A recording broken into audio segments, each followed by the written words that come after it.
Bismillahirrahmanirrahim. Alhamdulillahirabbil alamin wassalatu wassalamu ala asyrafil anbiya'i wal mursalin sayyidina wa maulana wa habibi ilahil alamin. Alladzi sumiya fis sama'i bi Ahmad wa fil ardi bi Abil Qasimil Mustafa Muhammad. Wa ahli baiti thayyibin at-tahirin la siyama baqiyatillahi fil ardin arwahuna wa arwahul alamin liturabi maqdamihil fida wa sayyidatina Fatimah az-Zahra wa maulatina Khadijatul Kubra wa jami'i ahli baitin nubuwah wa ma'dinir risalah wa anbiya'illahi wa rusulihi wa malaikatihi was siddiqin wasyuhada'i was salihin wa hasuna ulaika rafiqa. Assalamualaikum ayuhan nabiyyu wa rahmatullahi wa barakatuh. Assalamu alayna wa ala ibadillahis salihin.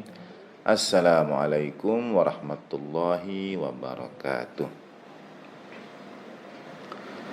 Asyhadu an la ilaha illallah wahdahu la syarikalah wa asyhadu anna sayyidina Muhammadan abduhu wa rasuluhu la nabiyya ba'dah.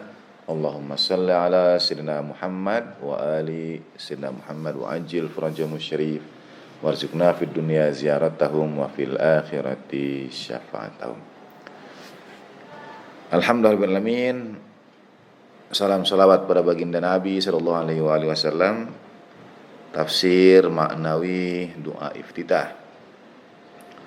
Sebenarnya penggunaan dua kata ini, tafsir dan maknawi, adalah kalimat yang mungkin redundan, yang mungkin berulang, karena doa iftitah, kalimat-kalimat yang ada di dalamnya sebetulnya sudah dengan sendirinya maknawi.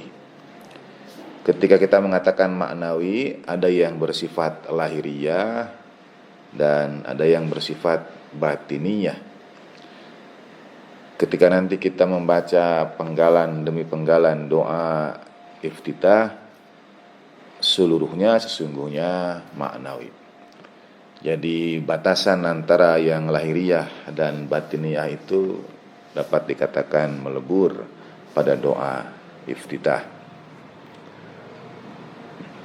Para ulama yang mensyarah doa iftitah ini membagi setidaknya beberapa hal yang terkandung dalam doa iftitah. Pertama, tentang makna syukur, makna nikmat, lalu makna khauf dan roja. Jadi syukur nikmat ini berada dalam khauf dan roja, satu hal dalam tasawuf atau satu maqam yang menunjukkan antara ketakutan dan harapan, antara kecemasan dan keinginan. Nah, lalu ada juga bagian yang menceritakan tentang tauhid Allah Subhanahu wa taala, keesaan Allah Subhanahu wa taala. Lalu ada bagian-bagian ma'rifat terhadap kenabian dalam salam salawat pada baginda Nabi sallallahu alaihi wasallam, dan kemudian pada immal ma'sumin alaihi wassalatu wassalam, serta khidmat yang kemudian menjadi bagian akhir dari doa iftitah, yaitu hikmah penantian. Bagaimana dalam penantian itu, bagaimana syukur dalam penantian, apa yang mesti kita lakukan dalam penantian kehadiran sahibil asri wa zaman ajrallahu ta'ala farajahu syarif. Doa sendiri sebagaimana baginda Nabi sampaikan sallallahu alaihi wasallam adalah alaikum bisilahil anbiya, aku wasiatkan kalian dengan senjata para nabi. Kemudian para sahabat bertanya, wa ma silahul anbiya ya Rasulullah sallallahu alaihi wasallam, apakah itu senjata para nabi? Baginda Nabi menjawab, ad-doa, berdoa. Dalam riwayat tentang amwat, baginda Nabi juga sampaikan, berilah hadiah kepada amwat kalian, kepada orang yang sudah meninggal di antara kalian. Dengan apa? Bis shadaqati wad du'a, dengan sedekah dan doa. Baginda Nabi juga sampaikan bahwa yang baik dilakukan oleh seorang mukmin terhadap sesamanya mukmin adalah doa mereka untuk sesamanya, untuk yang lainnya bidhahril ghaib, dalam ketidakhadiran, di belakang punggung, berdoa untuk seseorang dengan doa yang tidak mereka ketahui. Nah, doa iftitah ini pertama dari sanadnya kita ulang, diriwayatkan oleh naib kedua Imam Zaman najallahu taala farajahu syarif, Muhammad bin Utsman bin Sa'id Umari, yang dalam sanadnya itu bersambung kepada ayahanda beliau, naib yang pertama. Dari naib Muhammad bin Utsman bin Sa'id Amri, memperolehnya dari Abi Ja'far Ibni Utsman, dan memperolehnya dari sanadnya yang sampai kepada kita dari kurang lebih sanadnya seperti ini: Abu Amr Muhammad ibn Sukuni, dari Abu Bakar Ahmad bin Muhammad ibn Utsman Baghdadi, ia memohon doa yang sering dibaca pamannya, yaitu naib yang pertama Abu Ja'far Muhammad ibn Utsman ibn Sa'id Umari. Baik, nah sekarang kita masuk kepada bagian pertama, yaitu syukur. Masuk kepada penggalan doa, yaitu syukur. Dalam doa iftitah ini ada 17 kali kata alhamdulillah disebut sepanjang doa. Penggunaan kata ibadi dalam Al-Quran juga berapa banyak disebut? 17 kali juga. Alhamdulillah doa iftitah disebut 17 kali juga. Dan apa nikmat yang Imam sampaikan kepada kita, ajarkan kepada kita melalui doa iftitah ini? Ada sebuah riwayat dari Imam Ja'far As-Shadiq alaihi salatu wassalam, al-mu'afus syakir lahu minal ajri kal ajri mubtala as-sabir. Seorang yang berada dalam keluasaan, kesejahteraan, kelapangan, kekayaan, dan ia bersyukur, baginya pahala seperti orang yang diuji yang bersabar, seperti orang yang dapat bala yang bersabar. Lagi-lagi kita menemukan konsep paradoksal, ya. Seperti cermin dua sisi, yang satu syukur, yang satu sabar. Dari Imam Hasan Al-Askari alaihi salatu wassalam misalnya, ni'matun la tuskar kasayyatin la tughfar. Nikmat yang tidak disyukuri sama buruknya dalam tanda petik. Nikmat yang tidak disyukuri sama dengan dosa yang tidak diampuni. Nah, karena ia tidak disyukuri dan dosa tidak diampuni, maka saya menerjemahkan nikmat yang tidak disyukuri sama buruknya dengan dosa yang tidak diampuni. Artinya pada syukur ada ujian yang sama, seperti pula pada sabar. Imam Ja'far As-Shadiq alaihissalam menyampaikan, al-mu'afus syakir, orang yang berada dalam afiyah dan ia bersyukur, baginya pahala bagi orang yang diuji dan ia bersabar. Mafhum mukhalafahnya, ada orang yang diuji dan tidak bersabar, sebagaimana pula ada orang yang berada dalam afiyah. Sekali lagi, afiyah ini agak sulit diterjemahkan. Umumnya ke dalam bahasa Indonesia ya kesejahteraan, sehat wal afiyah.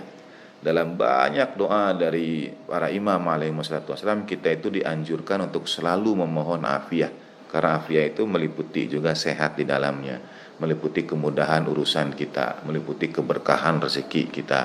Kalau mau minta itu minta afiyah, begitu, dari Allah Ta'ala. Ya waliyal afiyah, nas'alukal afiyah, afiyatad dini wad dunya wal akhirah. Wahai walinya afiyah, wahai empuknya afiyah, wahai sumbernya afiyah, kami mohonkan kepadamu afiyah, afiyatad dini dalam perkara agama, wad dunya wal akhirah, dunia dan akhirat. Jadi selalu mohonkan afiyah. Bahkan di antara doa sujud terakhir dalam mazhab Ahlul Bait alaihi wassalatu wassalam. Setelah bacaan tasbih, bacaan sholawat kita, itu kita membaca doa diantaranya ya waliyal afiyah. Biasanya kalau sholat jemaah di tempat-tempat seperti Haram Imam Ali bin Musa Ridwan alaihissalam misalnya di Iran atau Irak, kalau sudah sampai sujud terakhir, yang mendampingi imam untuk mengulang supaya terdengar bacaan takbir, bacaan gerakan sholat oleh jemaah itu, kalau sudah sampai sujud terakhir akan berkata ya waliyal afiyah, memohon afiyah, wahai walinya al afiyah. Atau dalam doa tawaf ketika sa'i naik ke Bukit Marwah, atau di antara bacaan doa di Bukit Marwah selama kita berada di Bukit Marwah itu adalah ya waliyal afiyah, ya khaliqal afiyah, ya mun'im bil afiyah, nas'alukal afiyah wa tamamal afiyah wa dawamal afiyah wa syukral afiyah. Nah, itu memohonkan afiyah. Wahai sang empunya afiyah, wahai yang menciptakan afiyah, wahai Tuhannya afiyah, kami mohonkan kepadamu afiyah dan kesempurnaan afiyah dan syukur afiyah dan keberlangsungan afiyah dan kekekalan afiyah dan seterusnya. Lalu kita mohon afwaka, afwaka, afwaka, ampunanmu, ampunanmu, ampunanmu. Itu juga satu akar kata ya, antara afa, afiyah. Boleh jadi kata dasarnya berbeda, tapi dalam telusuran bahasa Arab seperti qara'a dan aqra itu ada kedekatan makna. Nah, Imam Ja'far As-Shadiq alaihissalam menyampaikan, orang yang mu'af, yang berada dalam keadaan afiyah, yang bersyukur, baginya pahala seperti orang yang bersabar. Maksudnya sekali lagi, kita biasanya hanya merujuk pada bagian kedua, yaitu pahala yang bersabar. Dan Imam tegaskan bahwa orang yang mu'af, yang bersyukur, dapat pahala seperti orang yang mubtala, yang diuji dan bersabar. Biasanya kita hanya memandang pahala tingkat besar, pahala itu pada kesabaran dalam ujian, dan ini tidak semua bisa. Demikian pula mu'af, asyakir juga tidak semua bisa. Bahkan dalam Al-Quran, orang yang bersabar Allah Ta'ala karuniai pahala bighairi hisab, tanpa perhitungan. Artinya kalau ia bersabar tanpa perhitungan, maka ketika seorang hamba bersyukur juga ia bisa beroleh pahala tanpa perhitungan juga. Pengantar itu untuk masuk kepada penggalan doa ketika Imam alaihissalatu wassalam memerinci doa iftitah ini. Kita baca ya, memerinci apa yang kemudian menjadi syukur awal dalam doa iftitah ini. Saudara juga dapat membukanya dalam toolkit pada bagian amal-amalan bulan suci. Kita klik bulan suci Ramadan, lalu ada doa ke-20 ini dalam toolkit ya. Bismillahirrahmanirrahim. Allahumma salli ala sayyidina Muhammad wa ali sayyidina Muhammad. Allahumma inni aftatihu thana'a bihamdik wa anta musaddidun lis-sawabi bimannik wa ayqantu annaka anta arhamur rahimin fi mawdi'il afwi war rahmah wa asyaddul muaqibin fi mawdi'in nakali wan naqimah wa a'dhamul mutajabbirin fi mawdi'il kibriya'i wal 'azamah. Allahumma adhinta li fi du'aika wa mas'alatik fasma' ya sami'u midhati wa ajib ya rahimu da'wati wa aqil ya ghafuru athrati. Nah, bagian pertama ini saya terjemahkan. Allahumma ya Allah, aku memulai puja-pujiku dengan syukur kepadamu, dan Kaulah yang mengantarkan pada kebenaran dengan karunia-Mu, yang membuka kebenaran pada kebenaran dengan minnah. Kita pernah bincangkan makna minnah sebagai nikmat yang berat.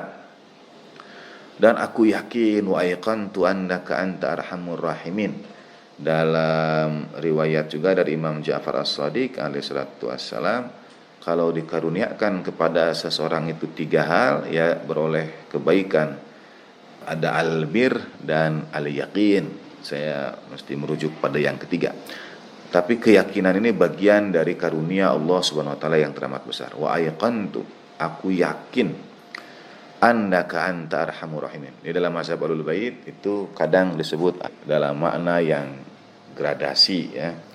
Tidak berarti ada 2, kadang ya beririsan. Seperti makna qalbu, sadar, fuad, lub, sir, dan seterusnya, ya. Demikian pula antara yakin dengan iman.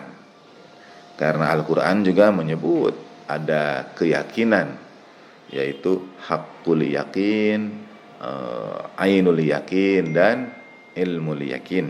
Alhamdulillah muslim. Alhaakumut takatsur hatta zurtumul maqabir, kalla saufa ta'lamun, ilmu makom yang pertama. Tsumma kalla saufa ta'lamun, penegasan ilmu yang kedua. Kalla lau ta'lamuna ilmal yakin, kalau engkau mengetahui ilmu yakin, la tarawunna al jahim, itu saja sudah cukup untuk membuatmu melihat al jahim. Ra'a, tara, la tarawunna al jahim thumma la tarawunnaha ainal yaqin, dan kelak engkau akan melihatnya dengan ainal yaqin. Thumma la tus'alunna yawma idzin 'anil na'im. Nah, dan kelak kau akan ditanyai tentang an-na'im, tentang nikmat. Dulu saya belajar itu, ilmu yakin ibarat kita melihat asap. Kita yakin secara keilmuan ada api.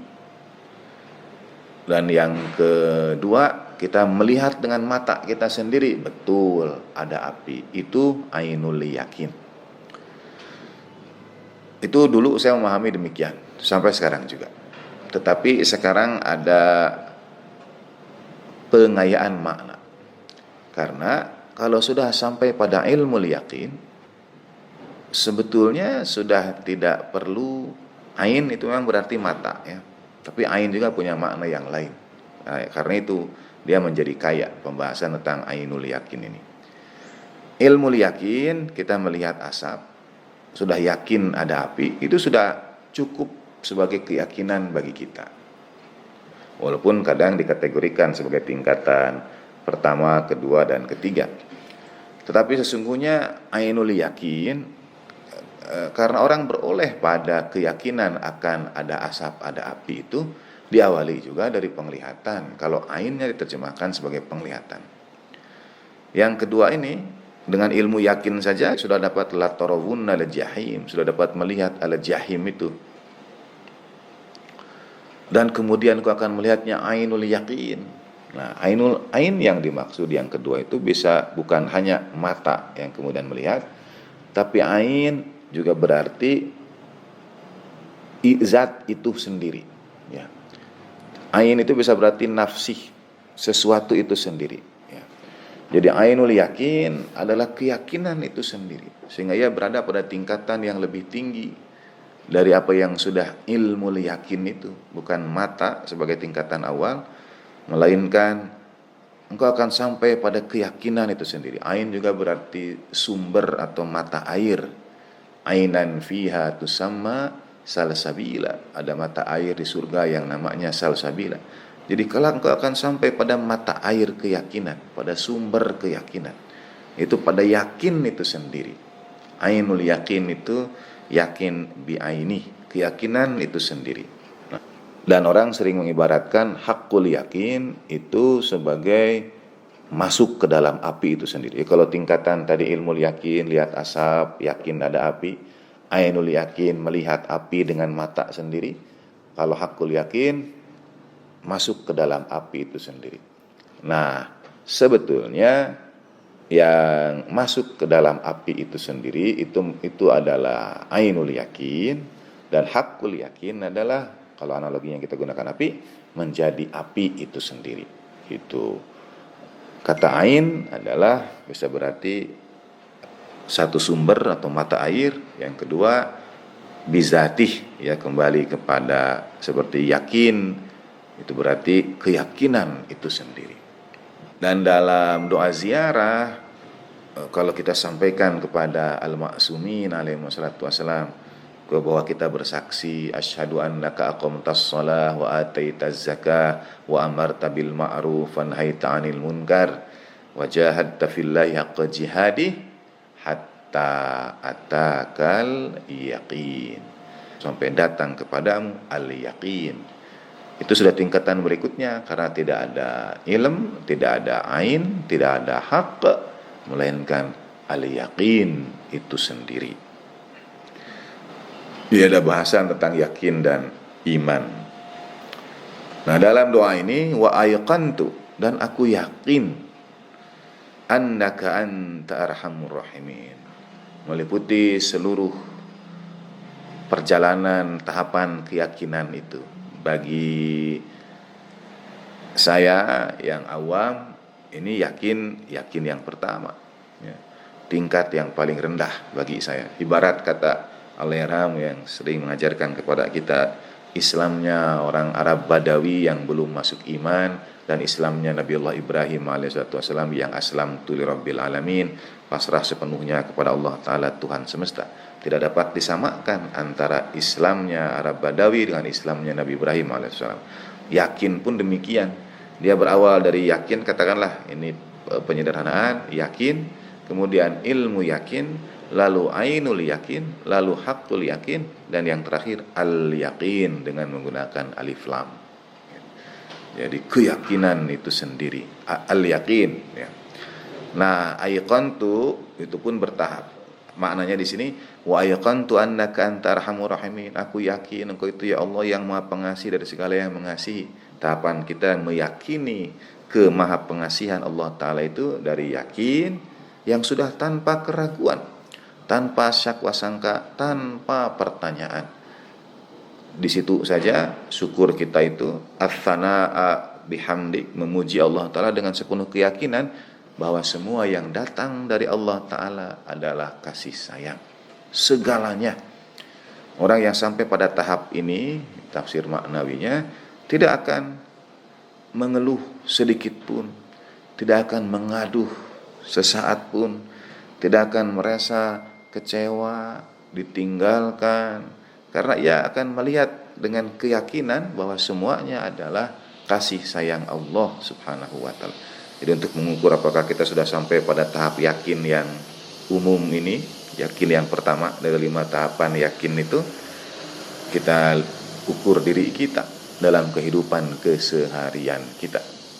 Masih ada orang yang membuat kita kecewa, membuat kita marah, membuat kita benci, membuat kita murka, maka kita tidak melihat kasih sayang Allah Ta'ala di dalamnya. Kalau ada orang yang berseberangan pendapat dengan kita, apakah yang kita lihat dia atau yang kita lihat wujud kasih sayang Allah Subhanahu wa Ta'ala? Kalau ada orang yang misalnya dahulu memusuhi kita, kita akan melihat dia sebagai wujud amarah atau kasih sayang Allah Subhanahu wa Ta'ala. Nah, ini dipilih kata ayqantu, aku yakin annaka anta, bahkan digunakan ini keyakinan penegasan, annaka sesungguhnya engkau, anta ka itu adalah engkau juga. Jadi bisa saja annaka arhamur rahimin, bisa begitu, tapi ditegaskan annaka anta gitu.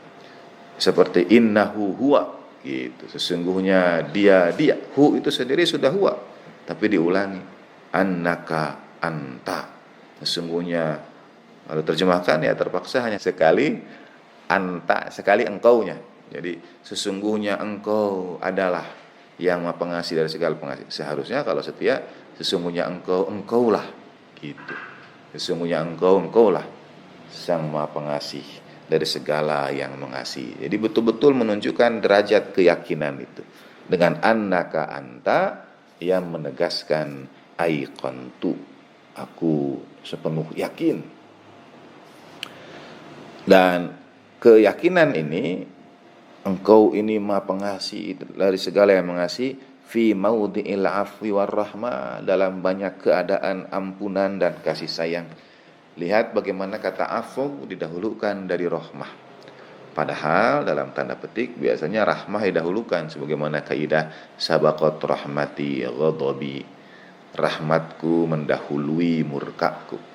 Tapi di sini karunia yang pertama, nikmat yang pertama, bentuk rahmat dan kasih sayang Allah Ta'ala yang pertama adalah begitu banyaknya pemaafan dari Allah Subhanahu wa Ta'ala, tanpa mungkin kita minta, bahkan tanpa kita sadari.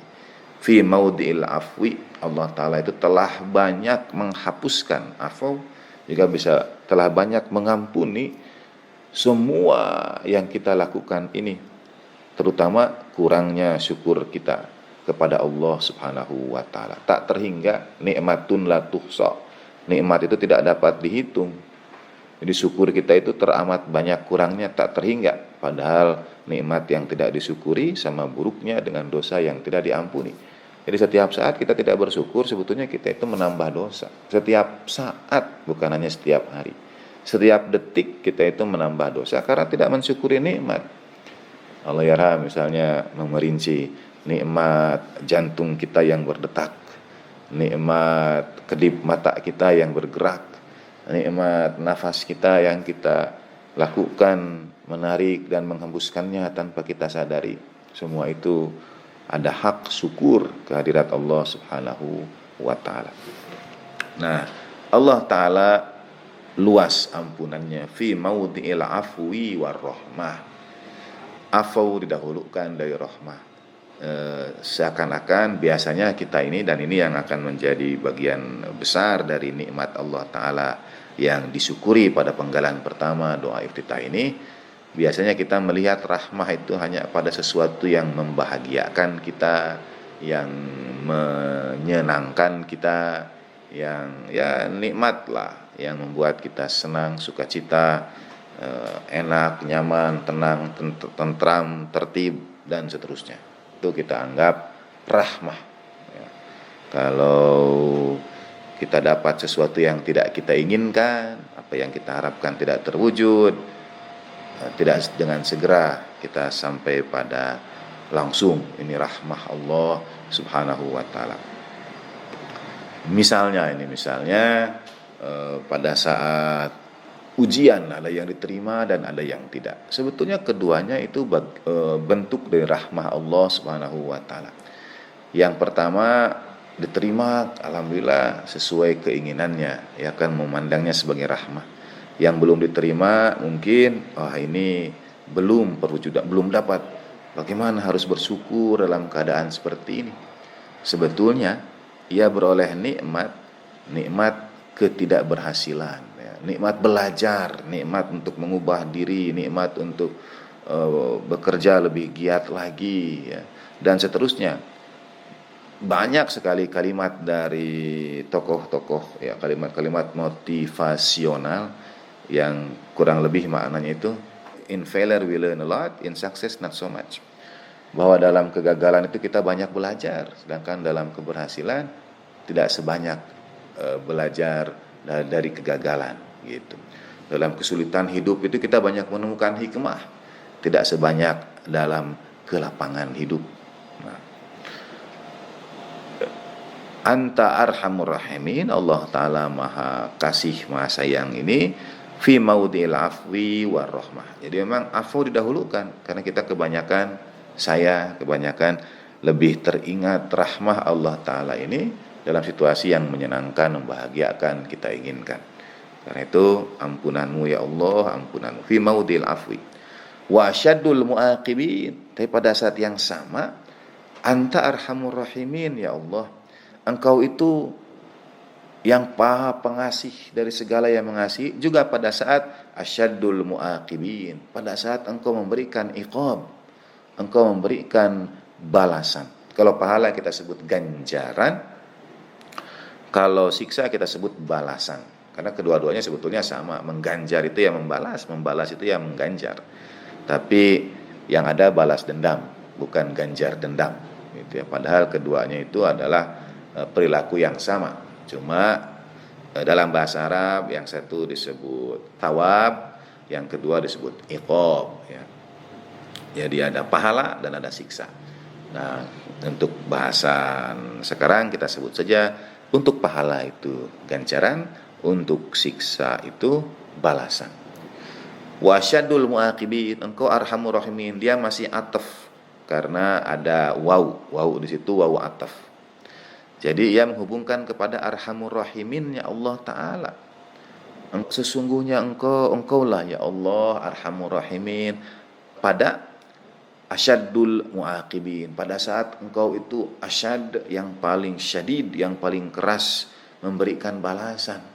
Tapi tetap kerasnya memberikan balasan itu ada dalam arhamur rahimin ya Allah subhanahu wa ta'ala. Fi maudhi'in nakali wan naqimah, pada saat-saat ketidaktaatan, kemaksiatan dan siksa. Semuanya dalam arhamur rahimin Allah subhanahu wa ta'ala. Kita diajarkan oleh doa iftitah untuk mengatakan kasih sayang Allah Ta'ala, bersyukur itu baik pada saat Allah Ta'ala ampuni, maafkan, afwi, warahmah itu, dan seluruh apa yang kita sebut keluasan, kelapangan, kenikmatan. Juga balasan Allah Ta'ala itu adalah arhamur rahimin ya Allah subhanahu wa ta'ala. Bahkan pada saat kita memperoleh balasan, ada siksa, itu adalah karunia Allah subhanahu wa ta'ala. Betul-betul dalam doa iftitah bagian yang pertama ini kita diajarkan untuk merendahkan diri kita dengan sepenuh syukur. Semua yang hadir dalam hidup kita adalah kasih sayang Allah subhanahu wa ta'ala. Nah, wal mutajabbirina fi maudhi'il kibriyai wal 'azamah, dan engkau arhamur rahimin ya Allah dengan sepenuh keagungan dan kekuasaanmu. Jadi ketika Allah Ta'ala dalam tanda petik ya, itu menghadirkan bagi kita kemahaperkasaannya, kemahadigdayaannya. Bagian yang awal tadi cerita tentang nikmat, didahului dengan nikmat itu ampunan, yang tanpa kita sadari begitu banyak dosa kita itu Allah Ta'ala hapuskan. Yang kedua, nikmat itu pada saat kita juga beroleh balasan. Yang ketiga, pada saat kita itu beroleh ujian yang tidak selalu harus serta-merta berkaitan dengan rahmah atau iqab, dengan thawab atau iqab. Jadi takdir, ketentuan hidup Allah Ta'ala menguji kita.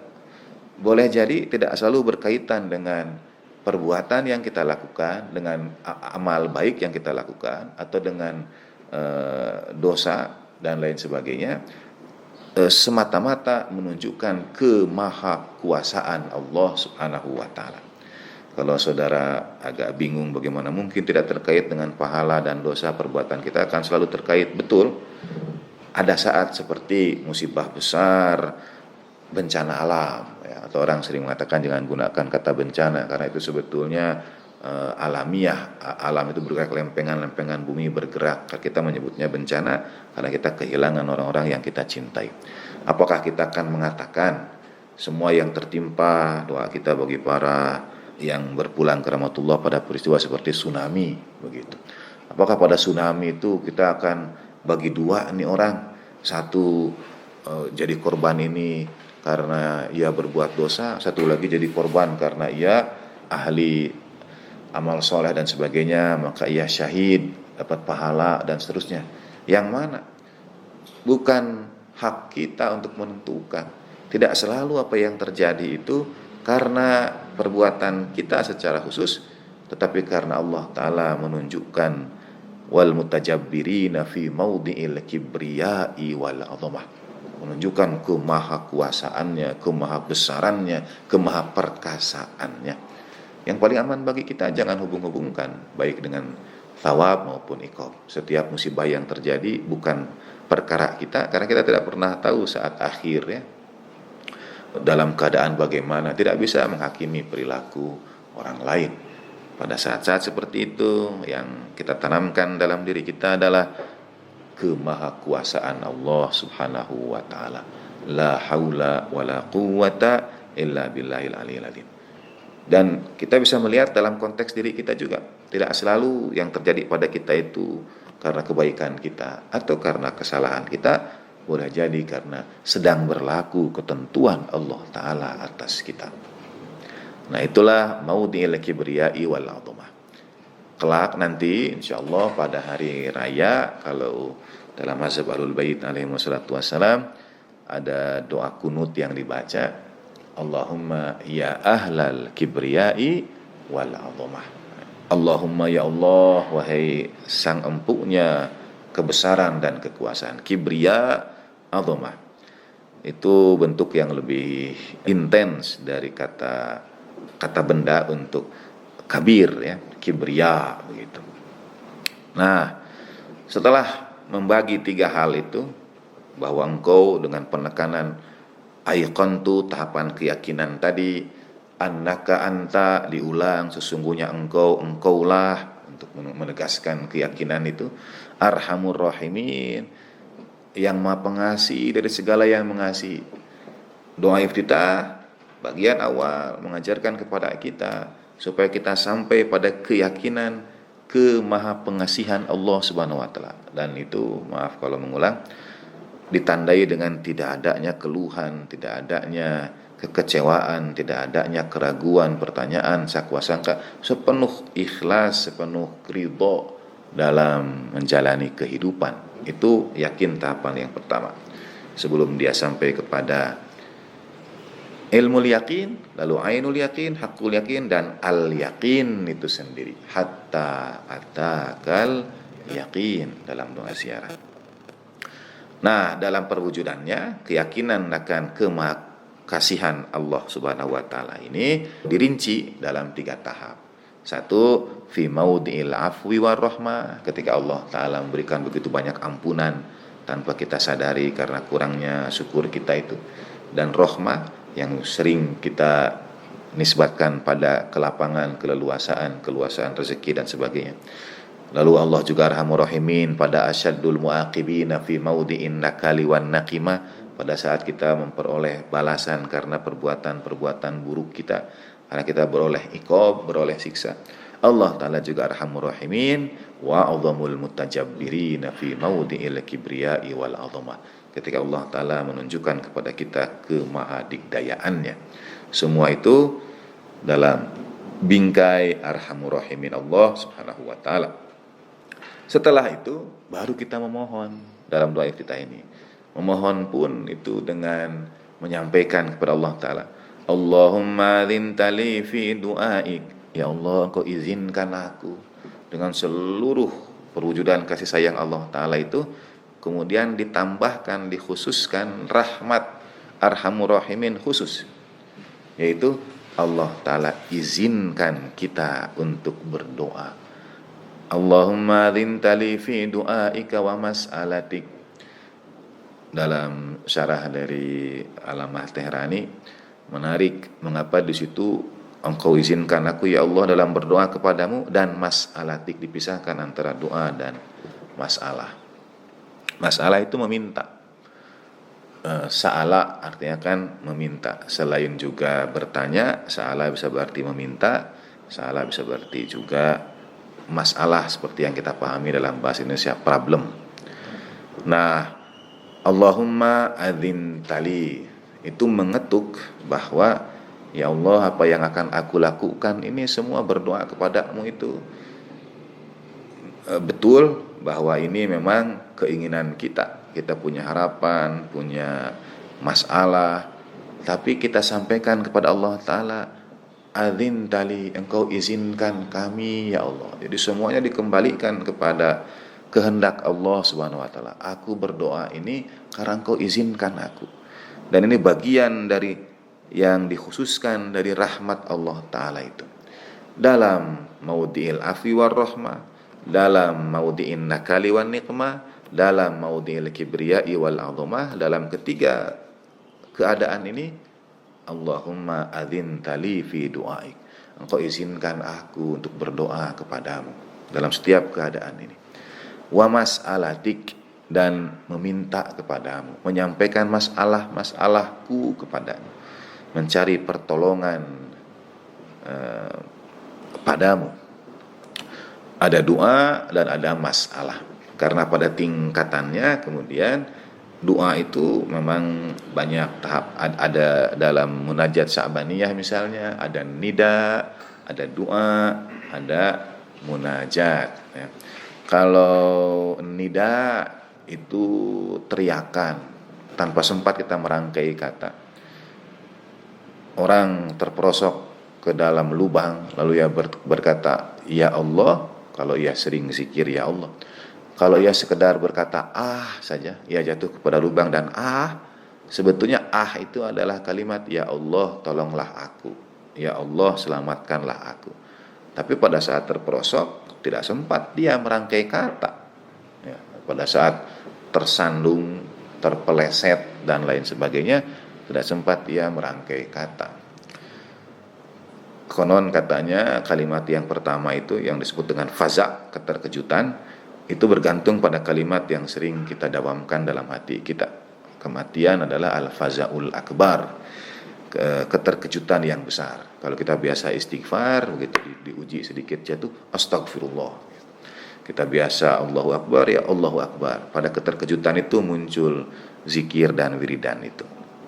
Nah, tapi ada saat ketika memang tidak segera muncul dia, yang muncul adalah jeritan.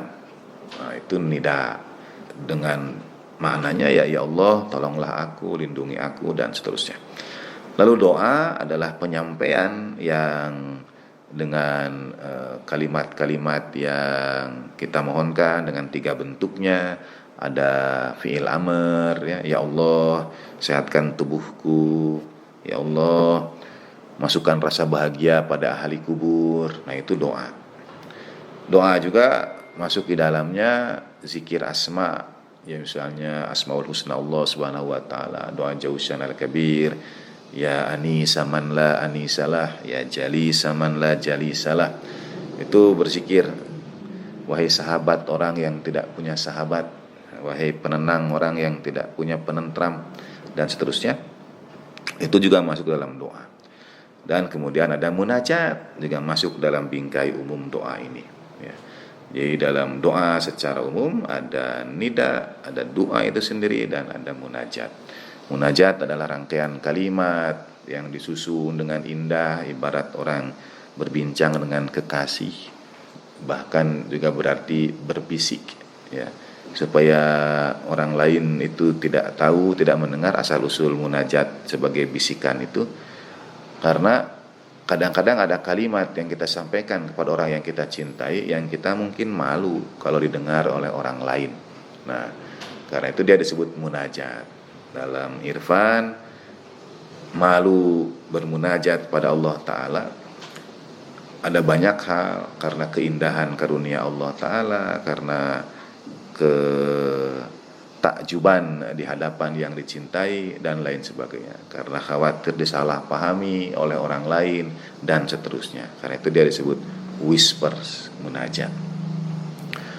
Nah, lalu masalah ya, mohon menyampaikan kepada Allah Ta'ala izin semua permasalahan, semua keinginan kita. Lalu kalimat berikutnya fasma ya sami. Kalau dia dibaca ya sami'u, maka terjemahnya menjadi maka dengarkanlah wahai yang maha mendengar midhati pujianku ya. Setelah kita mengakui tahapan yakin, 3 tahapan kasih sayang Allah Ta'ala, lalu Allah Ta'ala izinkan kita berdoa kepadanya dengan doa dan masalah kita. Lalu ya Allah, wahai yang maha mendengar, dengarlah puja-pujiku. Tetap midhah. Kalau di atas itu ada thana dan hamd, pujian ya. Puja dan puji lah. Kadang harus cari kata yang pas dalam bahasa Indonesia. Hamd pujian, syukur. Thana pujian, syukur. Midhah itu dari madah. Seperti para pelantun kasidah sering disebut maddah ahlul bait alaihi wassalatu wassalam. Itu artinya yang melantunkan puja-puji. Nah, jadi ada thana, ada hamd, ada madah pada Allah Ta'ala itu. Ya sudah, digunakan saja katanya ke dalam bahasa Indonesia sudah juga jadi kata yang utuh, yaitu madah. Fasma ya sami midhati, maka dengarlah wahai yang maha mendengar madahku. Itu gabungan dari seluruh syukur atas yang berangkat dari keyakinan akan seluruh nikmat Allah Subhanahu wa taala dalam 3 keadaan itu. Dalam keadaan afi war rahmah, dalam nakali wan naqimah, dalam kibriyai wal adhamah. Di pujian yang berangkat dari sepenuh rasa syukur dalam seluruh keadaan, hanya melihat keindahan dari Allah taala tanpa sedikit pun gurat kecewa dan lain sebagainya, itu kita sebut madah. Nah, maka dengarlah ya, wahai yang maha mendengar madahku. Tapi kalau dia dibaca a, ya sami amid hati, maka itu dinisbatkan. Maknanya tetap bisa sama, tetapi ia tidak terlepas. Maka dengarlah wahai yang selalu mendengar pujianku, begitu. Ya sami amid hati, dia menjadi mudhaf ilaih. Dan yang ada dalam doa itu ya sami'u midhati, dia menjadi 2 kata. Fasma, dengarlah, ya sami, wahai yang maha mendengar, midhati, madahku, atau 3 kata tadi ya. Tapi kalau ya sami amid hati, dia menjadi 1 kata, yang maha mendengar madahku, gitu. Yang kedua, wa ajib, dan jawablah. Nah, kalau madah dihubungkan dengan mendengar, kalau dakwati, seruanku, dihubungkan dengan ya rahim. Wa ajib ya rahim dakwati. Saya terjemahkan dulu supaya tergambar. Maka dengarlah wahai yang maha mendengar madahku, dan jawablah wahai yang maha pengasih seruanku.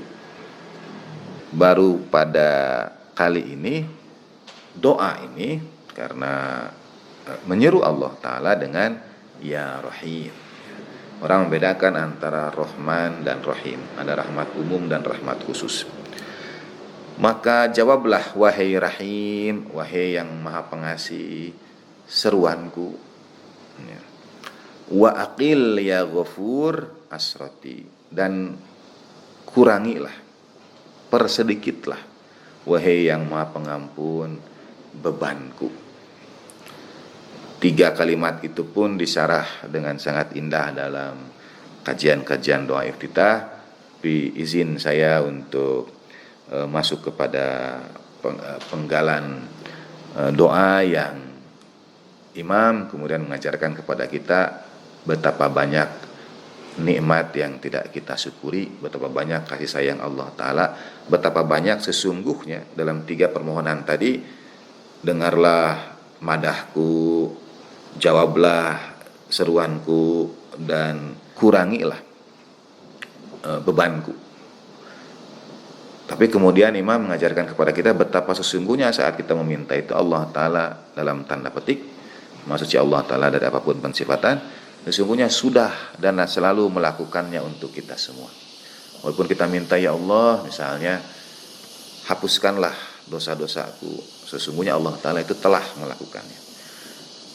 Maksudnya Allah Ta'ala sekali lagi dari pensifatan waktu.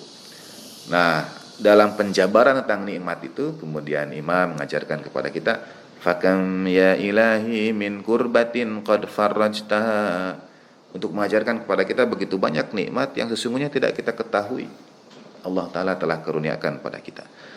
Karena ya Allah betapa banyak nikmat, maka ya Allah betapa banyak ya ilahi, betapa banyak kurbah, betapa banyak kesulitan, qad farajta, yang sesungguhnya telah engkau uraikan, yang telah engkau bukakan.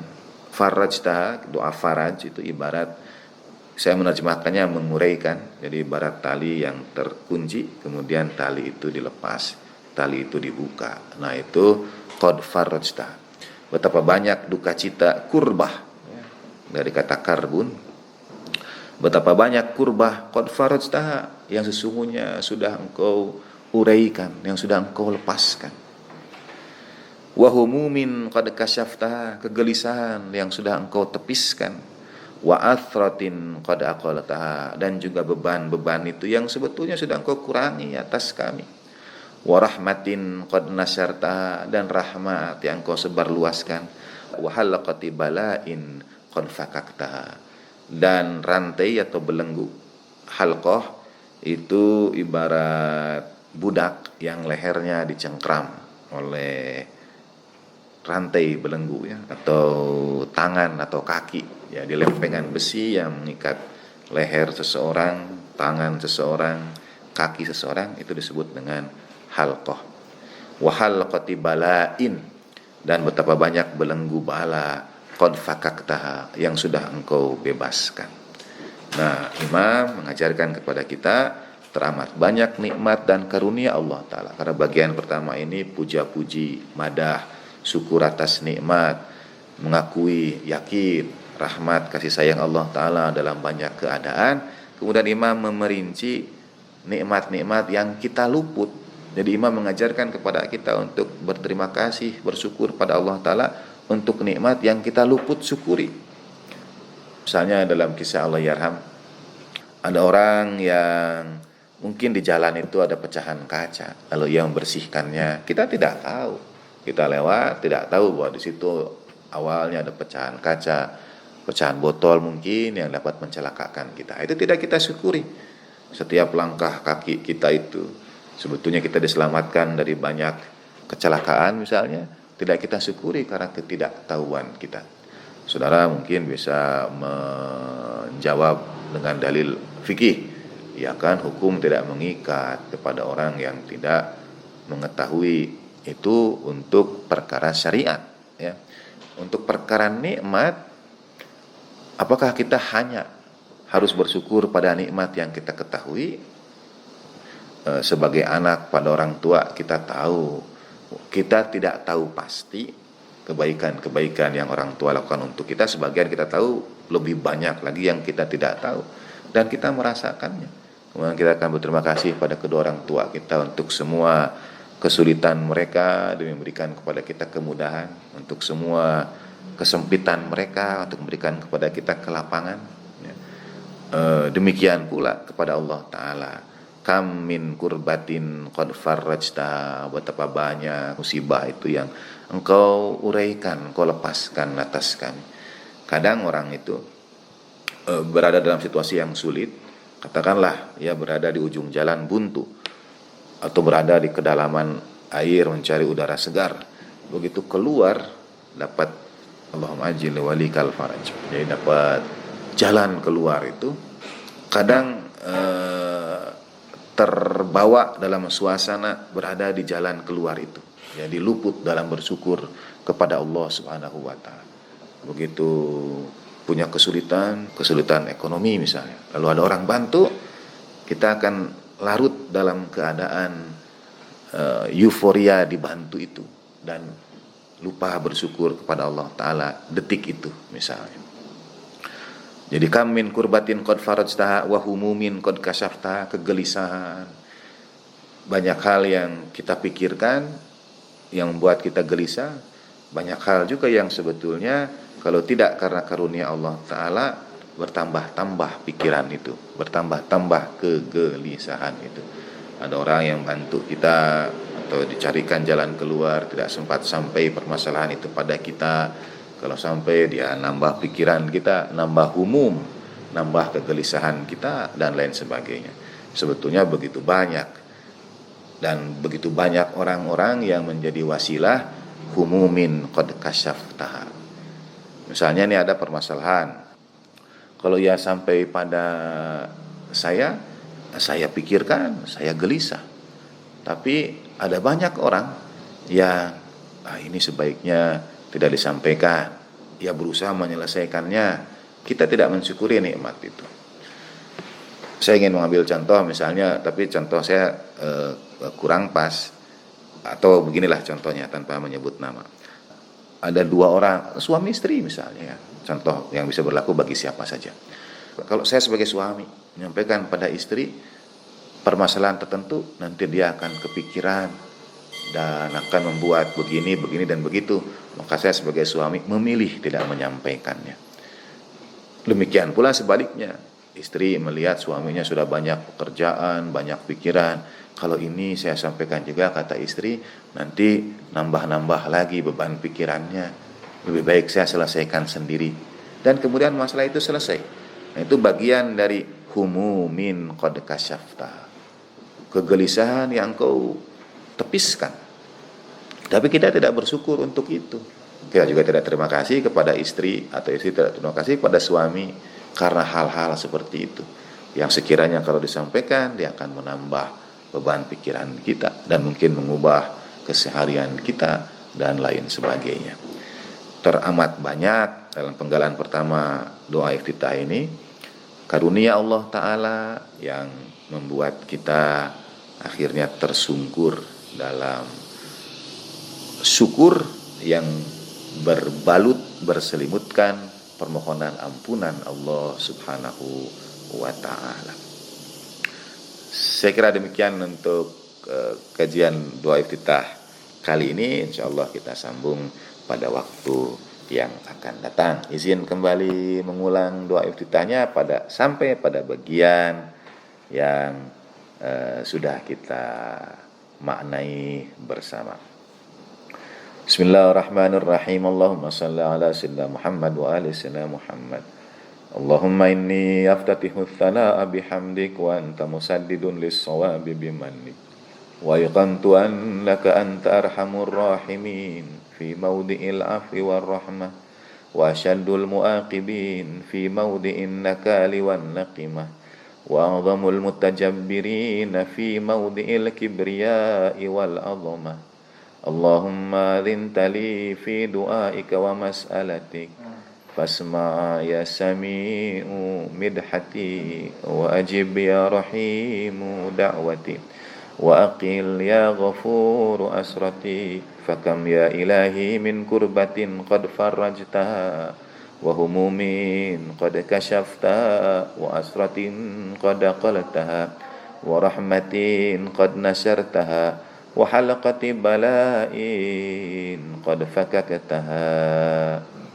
Allahumma salli ala sayyidina Muhammad wa ala sayyidina Muhammad. Kita akan masuk kepada bagian yang pertama dari puja-puji pada Allah Ta'ala dengan kata alhamdulillah. Bagian alhamdulillah yang pertama dari 17 alhamdulillah yang ada pada doa iftitah. Kita antarkan sebaik doa pada almarhumin kita semua, guru-guru, keluarga kita, wajibatul hukuk. Mohon doa khusus untuk Allah yarham, ayah anda tercinta, Syailaluddin Rahmat, Muhammad Suncai, Bunda Sekatan binti Rasul. Bi barakati umil kita, untuk almarhumin kita semua, kita sertakan nama-nama beliau dalam hati. Al-Fatihah. A'udzu billahi minasyaitonir rajim. Bismillahirrahmanirrahim. Alhamdulillahi rabbil alamin. Ar-Rahmanir Rahim. Maliki yaumiddin. Iyyaka na'budu wa iyyaka nasta'in. Ihdinas siratal mustaqim. Siratal ladzina an'amta 'alaihim ghairil maghdubi 'alaihim waladdallin. Wa sallallahu ala sayyidina Muhammadin wa alihi tahirin walhamdulillahi rabbil alamin wa alafu minkum wa ma taufiqi illa billah alaihi tawakkaltu ilaihi unib. Wassalamualaikum warahmatullahi wabarakatuh.